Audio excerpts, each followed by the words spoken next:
The British Medical Association is being accused of blocking emergency medical strike exemptions, even as hospitals beg for help.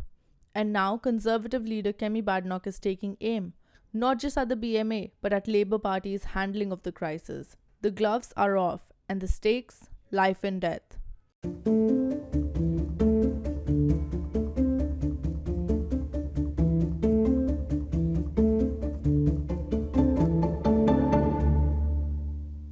Hospitals across England have submitted record number of requests for striking doctors to return to work during emergencies. These requests, known as derogations, are meant to protect patients in critical situations. But the BMA has rejected dozens of requests even when lives are at stake, accused NHS trusts of misleading and misexplaining staffing, claimed hospitals prioritized elective procedures over emergency care. NHS England says that refusals are risking patient safety, with some hospitals reporting dangerously thin staffing in emergency departments. Let's be clear, this isn't about postponed appointments, it's about emergency surgeries delayed, children's treatments cancelled, and hospitals unable to staff trauma units. Doctors at Guy's and Thomas NHS Trust admitted, it is impossible to say there won't be harm to patients, and yet the BMA insists that it's protecting its members, even as patients suffer.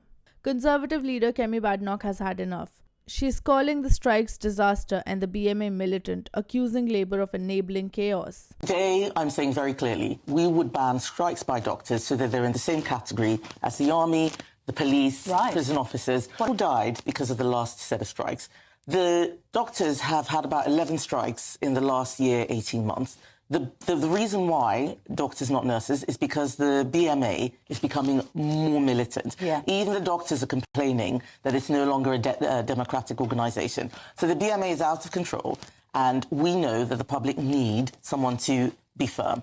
So we will introduce minimum service levels for those vital services, and we will also make sure that we work in the national interest. We'll help Labour. They thought this was going to be easy. No. We'll negotiate. Here's your 28% pay rise. You don't need to do anything else. Oh, those Conservatives are gone. Now they're right in the same place, but with a lot less money.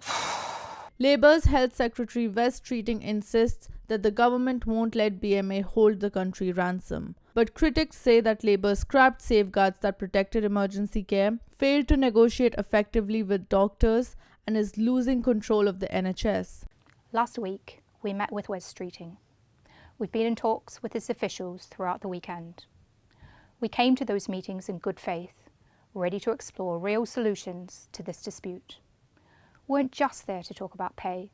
We were open to discussing other ways to improve the value of being a doctor in England.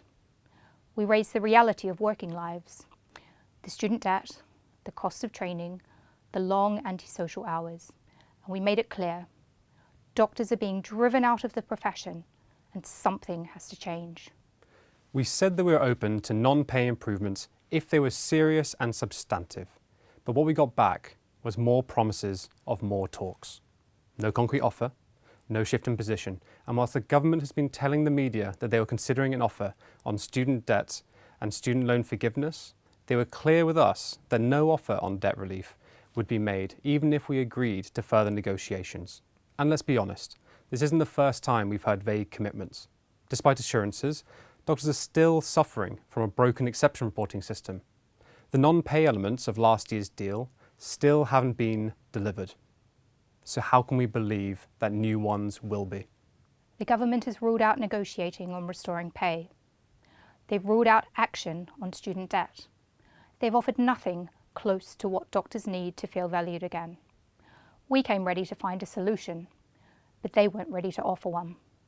So with nothing credible on the table, we have no choice but to proceed with strike action this Friday. You voted for this. You know your worth, and you've had enough of being undervalued. We still want to negotiate, and our door is open to any credible offer that the government wants to make. But we can't keep going round and round in circles while our profession is pushed to breaking point. Doctors are not worth less than they were in 2008, and this government knows what it needs to do. Come to the table and put an offer to our members that they can have faith in. But until then, we'll see you on the picket lines. If we stand together, and we strike together, we will win together. Doctors say that they're fighting for fair pay, but the public sees cancelled cancer treatments, overworked consultants, a health system on the brink. This isn't just about pay, it's about trust, responsibility, and who holds the scalpel when the system breaks down. It's about asking when the union blocks emergency care, who's really protecting the patients. This is Shivangi and you've been watching Newsroom.